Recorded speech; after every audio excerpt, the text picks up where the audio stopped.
सुप्रभात प्यारे बच्चों। हमने प्रीवियस वीडियो में जाना था विराम चिन्ह होते क्या हैं और कौन कौन से होते हैं।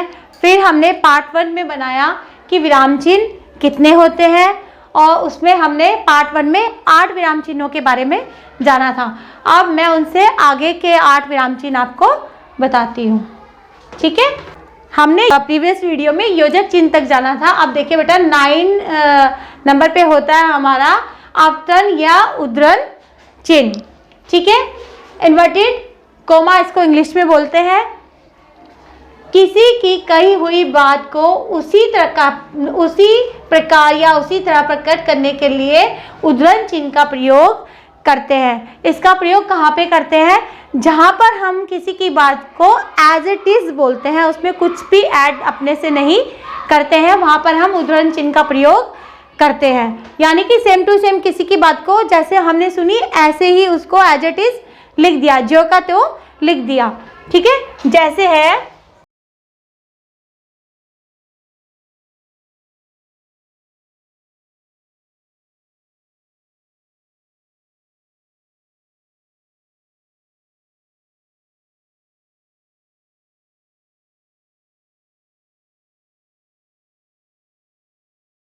तुलसीदास जी कहते हैं प्राधीन सपनेहु सुख नाही, ठीक है। हम तुलसीदास जी की बात को एज इट इज जो उन्होंने बोला है ऐसे लिख रहे हैं, तो हम क्या करेंगे, इसको इन्वर्टेड कोमास में या उद्धरण चिन्ह लगाकर लिखेंगे। अब जैसे एक और चीज हो सकती है, जैसे अब्दुल कलाम जी से कहते हैं कि सपने वो नहीं होते जो नींद में देखे जाएं।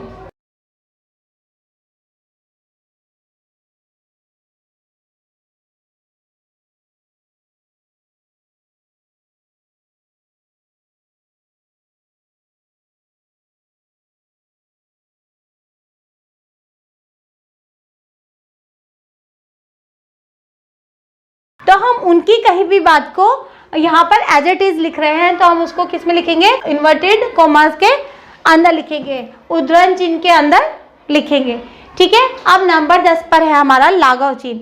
लाघव चिन्ह की पहचान ये होती है बेटा, ठीक है। शून्य होता है वो लाघव चिन्ह होता है।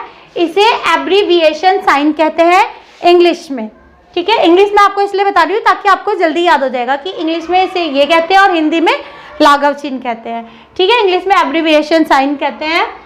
किसी बड़े तथा प्रसिद्ध शब्द को संक्षेप में लिखने के लिए उस शब्द का पहला अक्षर लिखकर उसके आगे शून्य लगा देते हैं।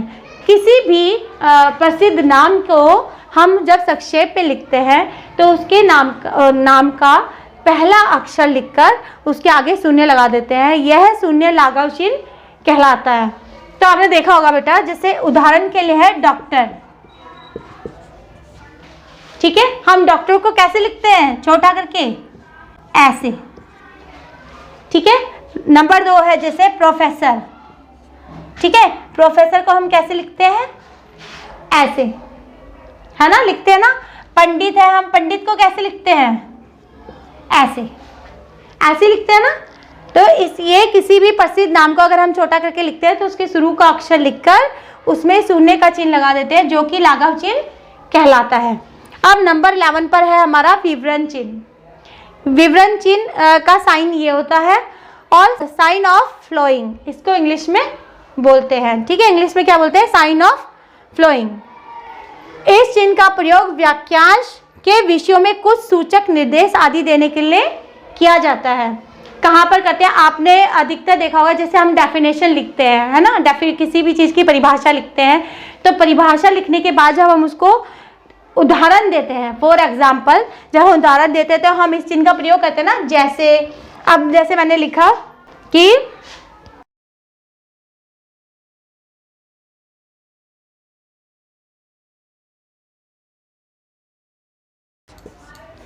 मैंने लिखा आम के फायदे, फिर मैंने ये कर दिया, ठीक है।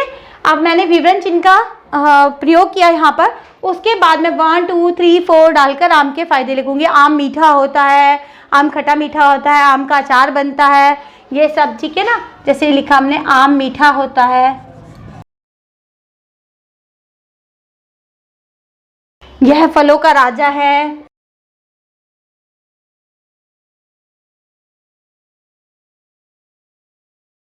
इस प्रकार। ठीक है, हम किसी भी चीज़ का जब उदाहरण देते हैं, एग्जाम्पल देते हैं, तो हम इस चिन्ह का प्रयोग करते हैं। ठीक है, नंबर 12 पर जो है बेटा रेखांकन चिन्ह, जो इस प्रकार का होता है। ठीक है, इसको इंग्लिश में बोलते हैं हम अंडरलाइन। मोस्टली हम इस चिन्ह का प्रयोग कब करते हैं, जब हम जैसे बुक का कोई चैप्टर पढ़ रहे होते हैं, जो हमें इंपॉर्टेंट लाइनें होती है उन्हें याद करना होता है, तो हम अधिकतर क्या करते हैं, जो इंपॉर्टेंट लाइनें होती है उसके नीचे हम अंडरलाइन कर देते हैं। ठीक है, वहां पर हम क्या करते हैं, रेखांकन चिन्ह का प्रयोग करते हैं। या फिर जैसे बुक में आपकी एक्सरसाइज में फिलअप्स होते हैं, तो जब हम उन्हें कॉपी में लिखते हैं और कॉपी में लिखने के बाद जहां पर हम फिल करते हैं उसके नीचे भी हम क्या कर देते हैं, अंडरलाइन कर देते हैं। ठीक है, जैसे है गंगा एक नदी है। ठीक है, तो कैसी नदी है गंगा, पवित्र, हमने इसके नीचे अंडरलाइन कर दिया। ठीक है, ऐसे। दूसरा है पदलोप चिन्ह। पदलोप चिन्ह के साइन ऐसे होता है, इसको इंग्लिश में ओमिशन बोलते हैं। ठीक है, यह कहां पर प्रयोग किया जाता है, जब वाक्य या अनुच्छेद में कुछ अंश छोड़कर लिखना हो तो इस चिन्ह का प्रयोग किया जाता है। ठीक है, जब हमें किसी वाक्य और अनुच्छेद में कुछ अंश छोड़कर लिखना होता है तब इस चिन्ह का प्रयोग किया जाता है। जैसे उदाहरण के लिए देखेंगे, मैं सामान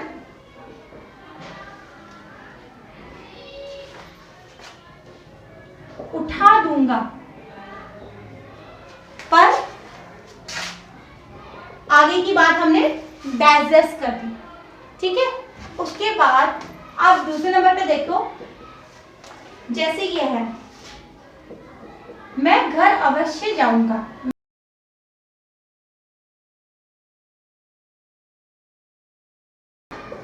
पर डैश तुम्हारे साथ।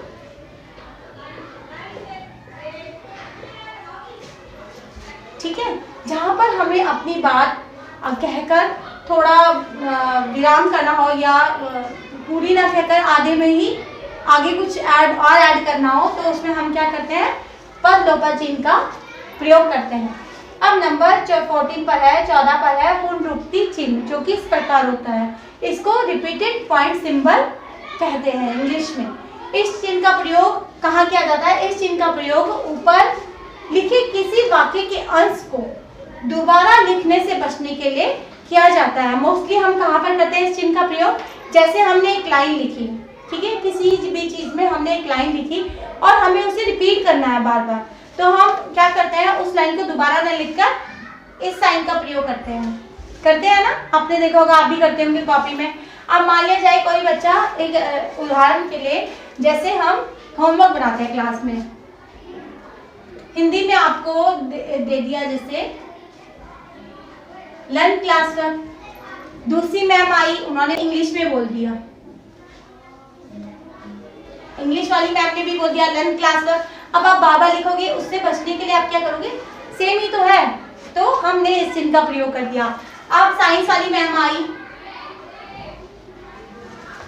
ठीक है, साइंस वाली मैम आई, तो उन्होंने भी बोल दिया कि लर्न क्लास वर्क या लर्न रिवीजन वर्क, तो हमने इस चिन्ह का प्रयोग कर दिया।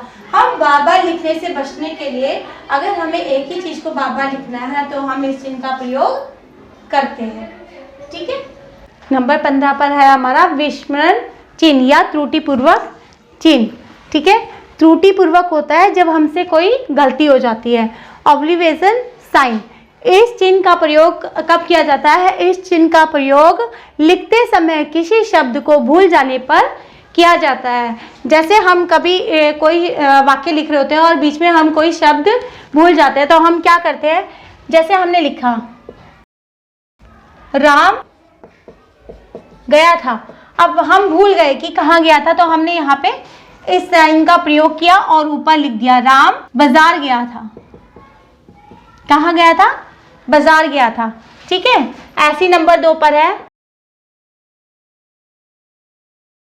सीता गाती है। हम लिखना भूल गए कि सीता भजन गाती है, तो हम यहाँ पर इस साइन का प्रयोग करके ऊपर क्या लिख देंगे, भजन। ठीक है, तो जहाँ पर हम कोई चीज़ लिखते हुए कुछ शब्द भूल जाते हैं, उन शब्दों को हम इस साइन के जरिए ऊपर लिखकर पूरा कर देते हैं। निर्देशक चिन्ह यानी कि डैश, इसको इंग्लिश में बोलते हैं। इसका प्रयोग विषय, विभाग, संबंधित प्रत्येक शीर्षक के आगे वाक्यों, वाक्यांशों अथवा पदों के मध्य विचार अथवा भाव को विशिष्ट रूप से व्यक्त करने हेतु किया जाता है। ठीक है। अब है दीर्घ उच्चारण चिन्ह। दीर्घ उच्चारण चिन्ह का साइन ऐसा होता है एस।